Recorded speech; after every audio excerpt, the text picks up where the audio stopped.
மத்தேயு 15:33. அதற்கு அவருடைய சீஷர்கள், இவ்வளவு திரளான ஜனங்களுக்கு திருப்தி உண்டாகும்படி வேண்டிய அப்பங்கள் இந்த வனாந்தரத்திலே நமக்கு எப்படி அகப்படும்?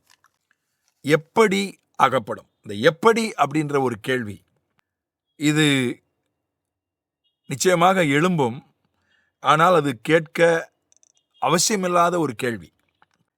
ஏன்னா நடந்து முடிஞ்சதே எப்படின்னு நமக்கு புரியாது, எடுத்து சொன்னாலும் புரியாது. மரியாள் கேட்டால், இது எப்படி ஆகும்? நான் புருஷனை அறியேனே. அதுக்கு சொல்லப்பட்ட ஒரு நானா இருந்தால் ஒரு பிரசங்கம் பண்ணியிருப்பேன். சங்கீதம் 2 இருக்குமா? நீர் என்னுடைய குமாரன், இன்று நான் உம்மை ஜெனிப்பித்தேன். இருக்கு, சங்கீதம் 2 இருக்கு. அதனால அதெல்லாம் எடுத்து விளக்கி பெருசாக சொல்லியிருப்பேன். அப்படிதான் நான் இறையியல் வகுப்புகளில் போதிக்கிறேன், எப்படி தேவன் மனிதனானார் அப்படின்னு போதிக்கிறேன்.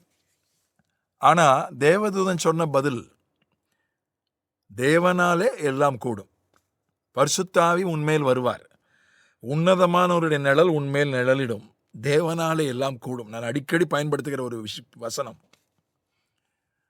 அவ்வளோதான். இது எப்படி அப்படின்றது மரியாள் கடைசி வரை சொல்லலை, ஏன்னா அவளுக்கே தெரியாது.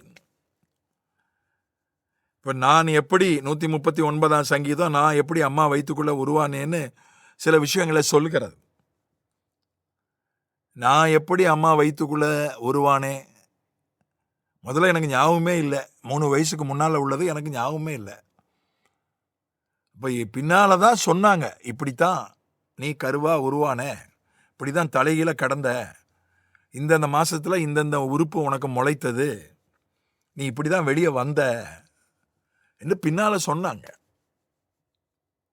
எனக்கு வயதெல்லாம் விவரம்லாம் தெரிஞ்ச பிறகு விஞ்ஞானம் எனக்கு சொன்னது, ஓஹோ இப்படி தான் நம்ம வயிற்றுக்குள்ளே உருவானோம், இப்படி தான் நம்ம தலைகீழ தொங்கணும், இப்படி தான் வெளியே வந்தோம் என்று நான் புரிந்து கொண்டேன்.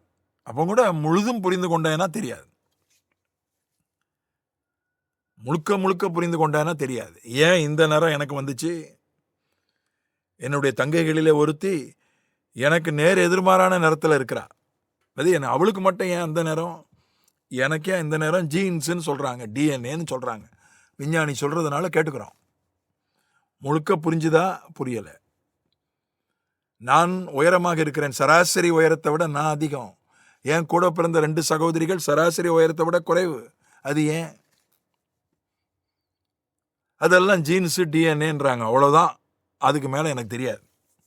எனக்கு அதுக்கு மேலே விஞ்ஞானம் தெரியாது. நடந்ததே முதல்ல எப்படின்னு எனக்கு தெரியல. இந்த மாதிரி நிறைய சம்பவங்கள். எப்படி நான் ரசிக்கப்பட்டேன்? ஆவியானவர் வந்தார், வசனம் கிரியை செஞ்சது, பிதா இழுத்து கொண்டாரு, வசனத்துலேருந்து சொல்லலாம், அவ்வளோதான். ஆனால் அதுக்கு ஒரு டெமோ பண்ண முடியுமா அப்படின்னு கேட்டால், ஒரு செய்முறை விளக்கம் கொடுக்க முடியுமானா கொடுக்க முடியாது. கண்ணுக்கு தெரியாமல் நடந்தது. இது எப்படி அப்படின்றதுக்குள்ளே நம்ம போகவே கூடாது. போனாலே அது பல குழப்பங்கள், பல சந்தேகங்கள் எழும்பும், பல கேள்விகள் எழும்பும். எப்படி அகப்படும்? வனாந்திரம், இது வனாந்திரம். சூழ்நிலை என்ன? வனாந்திரம். ஜனங்கள் திரளான ஜனங்கள், 4000 குடும்பம். 4000 குடும்பம் அப்படின்றது ஒரு பெரிய, ஸ்திரீகள் பிள்ளைகள், ஒரு குடும்பத்துக்கு 5 பேர் போட்டால் கூட 20,000 பேர். 20,000 பேருக்கு சாப்பாடு அப்படின்றது, அவர்களுக்கு சாப்பாடு போடுறது ஒரு பெரிய ஒரு வேலை. அதுக்கு அதிகம் திட்டமிடணும். முடியாது என்று அல்ல, முடியும். ஆனால் அதுக்கு நிறைய திட்டமிடணும், நிறைய ஆட்கள் தேவை, நிறைய செலவு பிடிக்கும். அது பெரிய டாஸ்க். அது இது எப்படி என்கிற கேள்வி. ஆனால் ஆண்டவர் திரும்ப ஒரு கேள்வி கேட்டார். உங்களிடத்தில் எத்தனை அப்பங்கள் உண்டு என்று கேட்டார். 34ஆம் வசனம். திரும்ப திரும்ப பல இடங்களிலே நாம் பார்க்கிறது. அந்த தீர்க்கதரிசியின் புத்திரருடைய மனைவி, அவளிடத்தில் இருந்த ஒரு குடம் எண்ணெயைத்தான், அவளிடத்தில் இருந்ததை தான் பெருக செய்து அவளுடைய தேவையை சந்தித்தார், அவள் பிரச்சனையை தீர்த்தார்.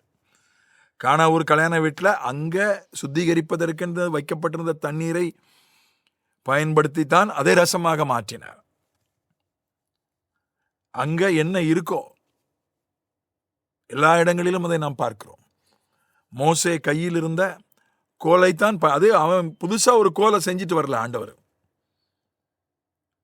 நீ இன்னையிலிருந்து தீர்க்கதரிசிப்பா, இது வரைக்கும் நீ ஆடு மேய்ப்பேன், அதனால இந்த கோல்லாம் இனிமே நீ என்ன செய்யக்கூடாது, நீ இந்த கோலெல்லாம் இனி பிடிக்கக்கூடாது. அதுக்குன்னு ஒரு கோல் இருக்கு, தீர்க்கதரிசிக்குன்னு ஒரு கோல் இருக்குன்னு சொல்லல. அவன் கையில் என்ன கோல் இருந்ததோ அந்த கோலை வைத்துதான் சிவந்த சமுத்திரத்தை 2 பிரித்தார். அந்த கோலை வைத்துதான் பார்வோனுக்கு முன் அற்புதங்களை செய்தான். இது எப்படின்றதுக்கு ஒரே ஒரு புள்ளி மட்டும் நம்ம சொல்ல முடியும். என்ன, நம்ம கிட்ட என்ன இருக்கோ அதை வைத்துக்கொண்டு அதை அவர் பெருசாக்கியோ அல்ல அதை பயன்படுத்தி ஒரு அதிசய அற்புதம் பண்ணியோ, நம்ம கிட்ட என்ன இருக்கோ அதை வச்சுக்கிட்டு ஏதாவது செய்வார். இதுதான் அந்த ஒன்று வேணா சொல்லலாம். இன்னொன்று, அவரால் முடியாத காரியம் ஒன்றும் இல்லை, அவரால் எல்லாம் கூடும். எலிசபெத்துக்கு அவளுக்கு ஆண்டவர் குழந்தைய கொடுத்திருக்கிறார், உனக்கும் கொடுப்பார். இன்னொரு பதில் சொல்லலாம், எத்தனையோ பேருக்கு செஞ்சிருக்கிறார், உனக்கும் செய்வார். இவ்வளவுதான் செய்யலாமே தவிர எப்படி என்பதற்கு அந்த கேள்வி நம்ம கேட்க தேவையில்லாத ஒரு கேள்வி. அதற்குள்ளே நாம் போக வேண்டிய அவசியம் இல்லை. அவர் எப்படியும் செய்வார், அவரால் முடியும். ஆமென்.